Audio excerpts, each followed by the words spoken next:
Doctor Yunus যদি আমাদের কৃষকের দেখতে হয় তাহলে সার বীজ কীটনাশক সবকিছু দামই তো কমানো দরকার। আসসালামু আলাইকুম। ওয়ালাইকুম আসসালাম। কেমন আছেন? আছি ভালোই আলহামদুলিল্লাহ। ভাই আপনি কৃষক না ব্যাপারী? আমি কৃষক। কৃষক। মার্কেটে পেঁয়াজ নিয়ে আসছেন না? মার্কেটে পেঁয়াজ নিয়েছি রাজবাড়ি থেকে। কত বস্তা পেঁয়াজ নিয়ে আসছেন? আমরা এক ট্রাক আনছি, এক ট্রাক আপনার 130-40 বস্তা, 100 30-40 বস্তা মতন। 30-40 বস্তা নিয়ে আসছেন। আচ্ছা, আপনি একা 30-40 বস্তা নিয়ে আসছেন? 4 জন। 4 জন মিলে কত বস্তা নিয়ে আসছেন? 140। 140 বস্তা নিয়ে আসছেন। আচ্ছা, দাম কি পাচ্ছেন? দাম আমাদের এলাকায় ভরপুর বাজার আছে, কম পাইতেছি। মানে এলাকার থেকে এখানে কম। আচ্ছা, কৃষকের জন্য কি সার বিষের দাম কি কমানো উচিত কিনা? কৃষকের জন্য সার বীজের দাম না কমালে তো কৃষক বাঁচবে না। বাঁচবে না। কৃষকদের যে হিসাবে কষ্ট সেই হিসাবে তো টাকা পাবে না। আচ্ছা, সরকার কি আবার তাকিয়েছে কৃষকের দিকে এবছর? সরকার টাকাইতেছে না, আপনি এক পাখি লিসের দামে আপনার 20,000 টাকা আমাদের দিক। তাহলে এক ভাই লিস্ট নিয়ে আপনার আপনার এই যে সার ওষুধ সবকিছু কিনে একটা জোন লো 700 করে, তো এই যেভাবে তো জোন লো 2টি বন্ধু কাম করে চলে যায়। আচ্ছা আচ্ছা আচ্ছা, তাহলে বুঝতে এভাবে পারছি। তো আপনার কৃষকের ন্যায্য মূল্য পাইতেছে না। কৃষক ন্যায্য মূল্য পাবে না। আচ্ছা, বুঝতে পারছি। আর এখন কি কৃষক কি ন্যায্য দাম পাচ্ছে পেঁয়াজে? সেটা যদি আপনি যখন দাম যেভাবে সার ওষুধের দাম সেভাবে আপনার নিচে 3,000 টাকা বাজার দরকার। 3000 টাকা বাজার দরকার। 3,000 টাকা দরকার। ডাক্তার ইউনূস যদি আমাদের কৃষকের দেখতে হয় তাহলে সার বীজ কীটনাশক সবকিছু দামই তো কমানো দরকার। তারপরে মার্কেটে যারা চাল কিনে খায় ওদেরও কিন্তু একটু কষ্টকর ব্যাপার। আচ্ছা আচ্ছা, বুঝতে পারছি। তা কত করে যাচ্ছে এখানে পেঁয়াজ? পেঁয়াজ এই জায়গা আপনার কত 43-তে 45। কোন জেলার পেঁয়াজ নিয়ে আসছেন? রাজবাড়ি। রাজবাড়ির পেঁয়াজ নিয়ে আসছেন। রাজবাড়ি ভরপুর। আচ্ছা, রসুন কত করে যাচ্ছে মার্কেটে? রসুন বেশি? রসুন তো দেখতেছে এখানে 80 টাকা কেজি, কিন্তু 80? আপনার আমাদের ওই জায়গায় আপনার হলো 90 টাকা কেজি।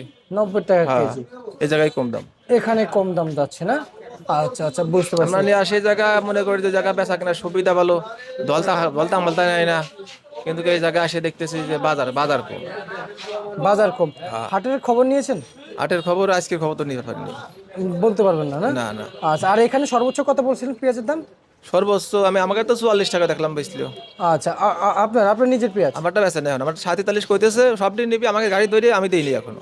আপনি দেন নাই, ওনারা দিয়ে দিয়েছে। আমরা দিয়ে দিছি আচ্ছা, 44 টাকা না? 44। ঠিক আছে, ধন্যবাদ। প্রিয় দর্শক, যেমনটি দাম ছিল কৃষকের সাথে কথা বললাম, তবে মানে ঘুরে ভালো হতে হবে পেঁয়াজের দাম, প্রিয় দর্শক বন্ধুরা, এবং কোয়ালিটির উপরে কিন্তু বর্তমান মার্কেট ডিপেন্ড করে থাকে। এ ছিল সর্বোচ্চ 5 তারিখে। আমরা চলে যাবো আরেকজন ব্যবসায়ীর কাছে। প্রিয় দর্শক, সরাসরি আদা রসুনের পাইকারি বাজার চলে এসেছি, কথা বলবো ব্যবসায়ীদের সাথে। কাকা, আসসালামু আলাইকুম। ওয়ালাইকুম সালাম। কেমন আছেন? ইনশাল্লাহ ভালো আছি। আপনার ব্যবসা প্রতিষ্ঠান চলছে কেমন বর্তমান? আছে মোটামুটি। এই আদা রসুনের বাজার কি বাড়ছে না কমছে? কমছে। কমছে। কমছে। আচ্ছা, হঠাৎ করে বাজার কমে গেল মূলত কারণ কি কাকা? বেচাইনি কম দেখিয়া। সেই কারণে? এই কারণে আচ্ছা আচ্ছা, এই যে রসুন দেখতে পাচ্ছি চায়না, কত করে চলছে এটা? রসুন চলছে হইলো তোমার হইলো 140 টাকা। চায়না? চায়না আর চায়না রসুন নর্মাল গুলো কত করে যাচ্ছে? নর্মালি 40 টাকা, আর সাদা হোয়াইট হোয়াইট হইলো তোমার হইলো 50 টাকা। এই পিওর হোয়াইট এটা না? না, এটা পিজু মাল নর্মালি। আচ্ছা আচ্ছা আচ্ছা, আর এই আদা কত করে যাচ্ছে আদা?